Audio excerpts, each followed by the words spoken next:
You're watching Breakthrough News. Hi everyone, I'm Charlotte Hohenstein and you're watching Breakthrough News on BTR Today. Today we're talking about the very controversial report released on Tuesday by the Senate on CIA interrogation techniques during the Bush years.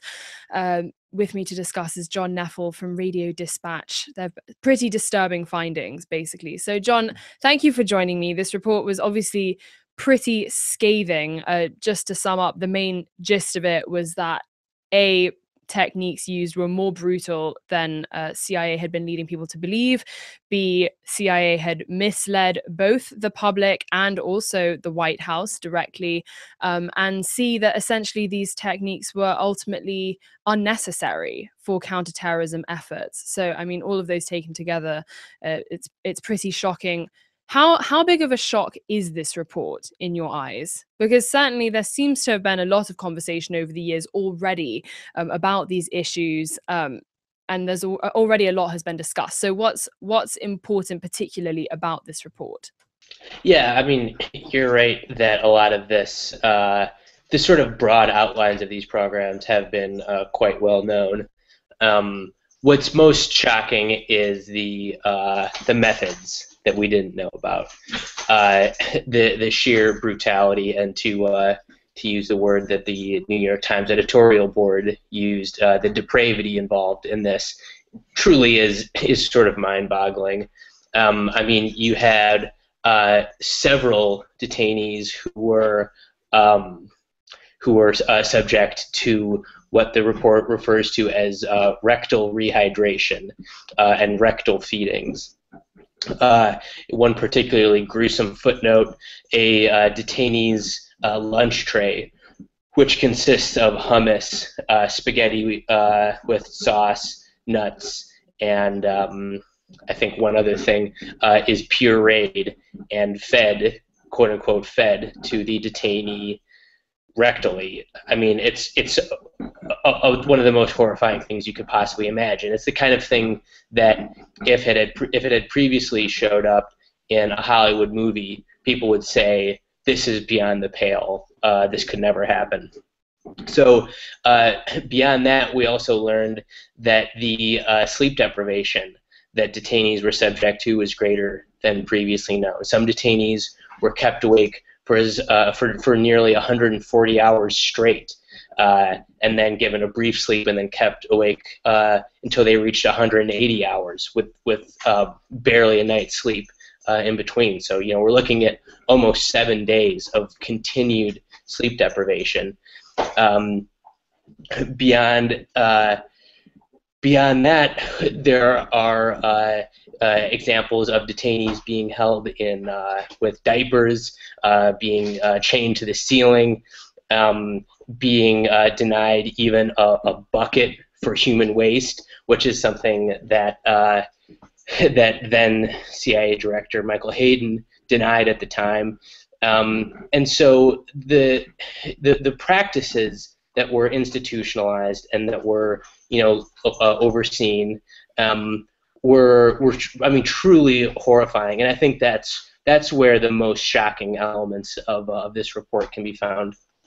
So the CIA is countering, still sticking to its line that, you know, yes, there were mistakes made. Yes, some of these practices were misled, but they're still clinging to the fact that vital information for counterterrorism efforts was acquired through this general program. And that is also something that the Senate report is disagreeing with.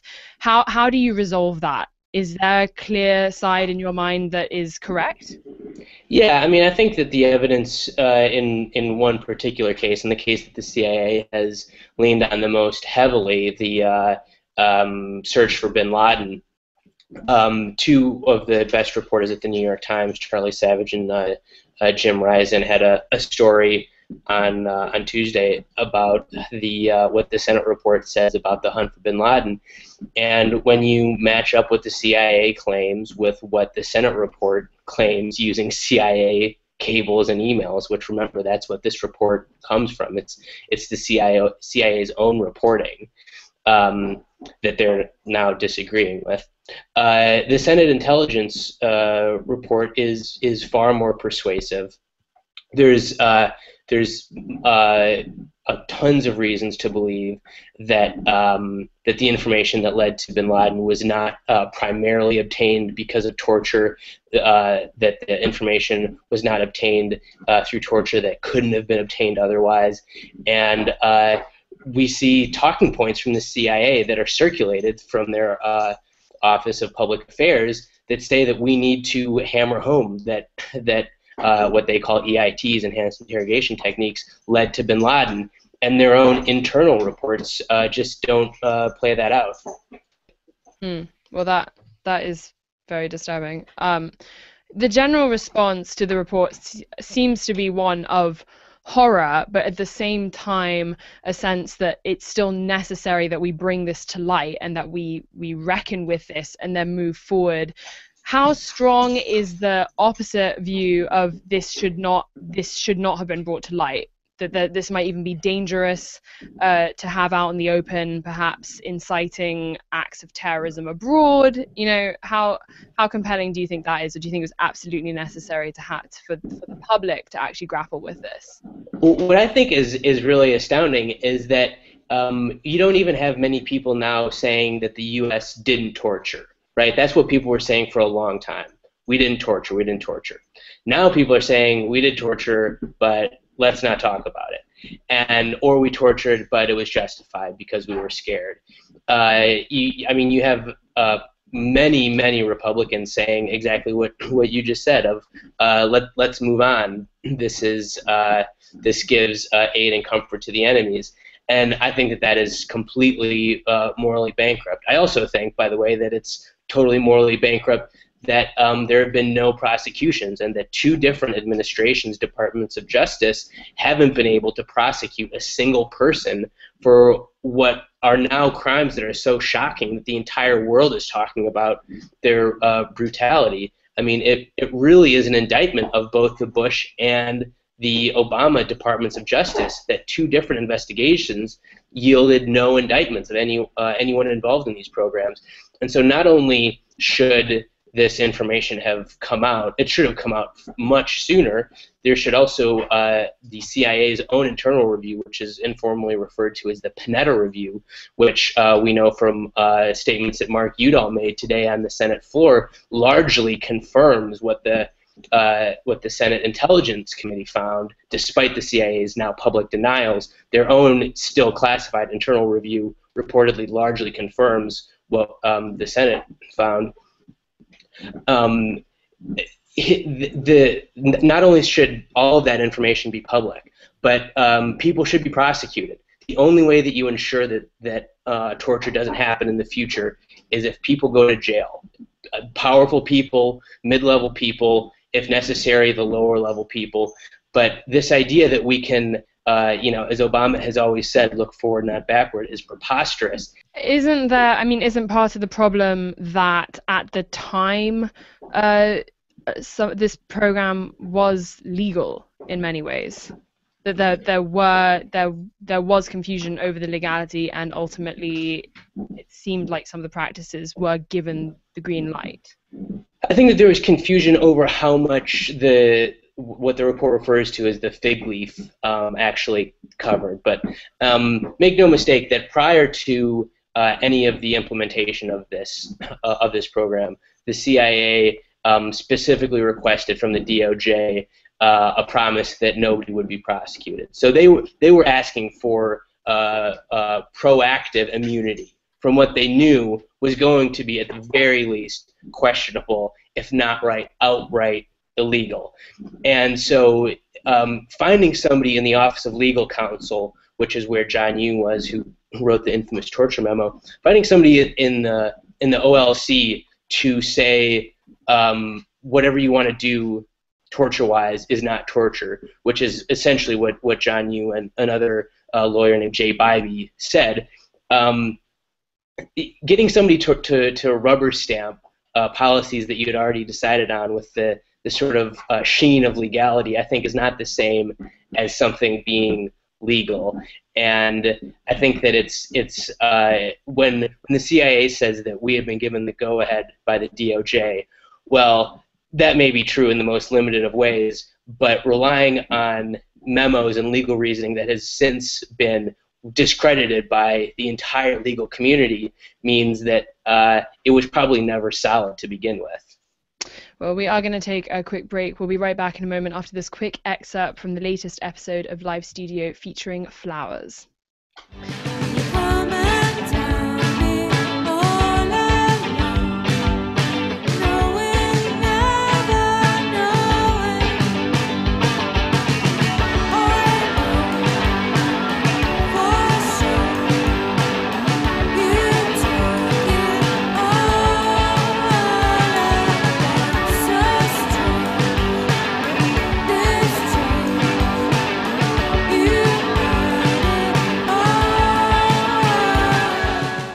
We are back with our discussion on the very controversial report on CIA interrogation techniques that came out this week with John Neffel. So, John, let's switch gears a bit. How do you think Obama has handled this? Because he certainly has condemned torture practices, even specifically seeming to refer to CIA activities, but at the same time, he's sort of stayed very, very non-committal and still ultimately supportive of the CIA, it seems. Obama has been absolutely terrible on this issue. He, you don't have to look any farther than what the White House has said following the release of this report. They said that they're not going to get in the middle of this debate, so-called, between the Senate Intelligence Committee on the one hand, who says that torture is not effective, and the CIA, who says that torture is effective. The White House says, we're staying out of this. That's virtually a direct quote from White House Press Secretary Josh Earnest. And that is the very definition of abdicating your duty as, what people voted for a transformational president. I mean, I think that if voters who lined up by the millions to vote for Obama in 2008 could see his reaction right now, they would be incredibly disappointed. And I think that it's a real testament to how mediocre at best his administration has been on closing the chapter on the worst of the Bush excesses. And I mean, the fact that John Brennan, who initially was seen as too close to the torture program to be confirmed to head the CIA, now is the head of the CIA and is a former top advisor to Obama, I think really betrays where his actual confidences, where his actual allegiances lie. I mean, this is also coming from now outgoing Senator Mark Udall, who said that, look, even after 5, almost 6 years now of a Democratic administration, we had to fight tooth and nail to get this report out. And he was worried that the White House would ultimately step in, as they've been stepping in on the CIA's behalf, and push for more redactions. So I think that there's really it's a very much answered question where Obama comes down on this. And I think that it's much more on the side of the CIA than the Senate Intelligence Committee. Well, how do you think this report is going to affect bipartisan politics in general? Because it also might be that Obama doesn't want to weigh in and exacerbate more gridlock in a very delicate political situation. That's possible, but I think that when you look at foreign policy and especially policy, matters of war, there's actually much more agreement between the two parties. Look at the new nominee for Defense Secretary, Ashton Carter. He's going to sail through. Everyone on both sides of the aisle loves him, and he somewhat famously advocated for the preemptive bombing of North Korea in 2006. Nobody on Capitol Hill really is pushing for prosecutions, and so I think that when it comes to foreign policy, in almost every single respect, there is actually a great deal of agreement between the two parties. And when it comes to domestic stuff, the GOP is going to block Obama no matter what he tries to do. And so I think that if lessening so-called partisan gridlock is playing into their equation whatsoever, I think that is a just a terrible miscalculation. Well, we're going to have to wrap up soon. I just want to finish on the note that I found quite compelling, that seems to be forgotten a lot, which is also the human costs for the people doing the torturing, many of whom I have to believe probably are themselves traumatized by this program. There was a really interesting op-ed in the New York Times by Eric Fair, who was pretty open about the fact that he was part of this and that it's basically scarred him for the rest of his life. And that's sort of another angle on it. What do you make of that? Yeah, I mean, I'm certainly sympathetic to that, and I think that reading over this report, you see repeated examples of people who are tasked with doing these interrogations saying this is a runaway train and I want to get off before the whole thing explodes. You have other analysts and CIA agents who are described as tearing up, getting choked up during the course of one of the interrogations of the so-called first detainee, Abu Zubaydah.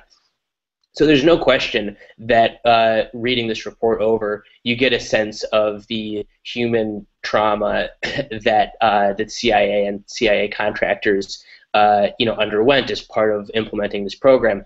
At the same time, it's a little bit I think it's a little bit hard to feel bad for them without including the effect that this torture had on the dozens of people who were subjected to it, and many of whom have been accused of terrible things. I actually just interviewed the lawyer for one of the co-defendants in the 9/11 trial. The lawyer's name is Walter Ruiz, and the defendant is named Mustafa al-Hissawi. Hissawi is alleged to have played a role in helping to finance 9/11. Now, if he's convicted of that, that's obviously an incredibly serious crime. And that's something that everyone should take seriously. But he was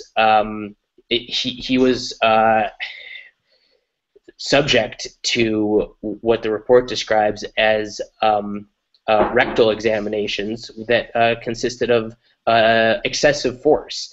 And now I've seen him in court at Guantanamo. He sits on a pillow now. He has chronic hemorrhoids. He suffered a rectal prolapse.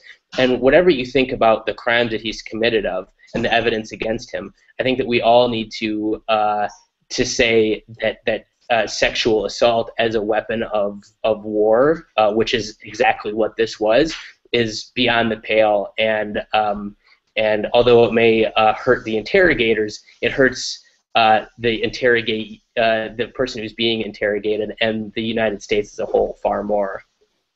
Yeah, I guess the takeaway is that torture is just absolutely toxic for everyone involved on both sides of the equation. I think that's absolutely true, yeah.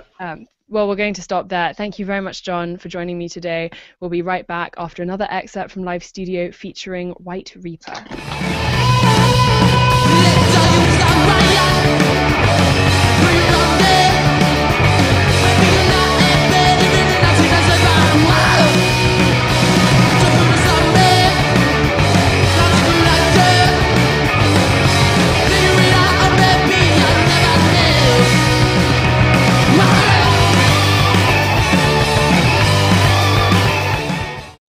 Thank you everyone for tuning in. Be sure to check out breakthroughradio.com through the weekend for our continued Scarcity Week coverage, including a look at 5 cities in the US, each with less than 38 people in them, including one in Nebraska, which has a population of 1.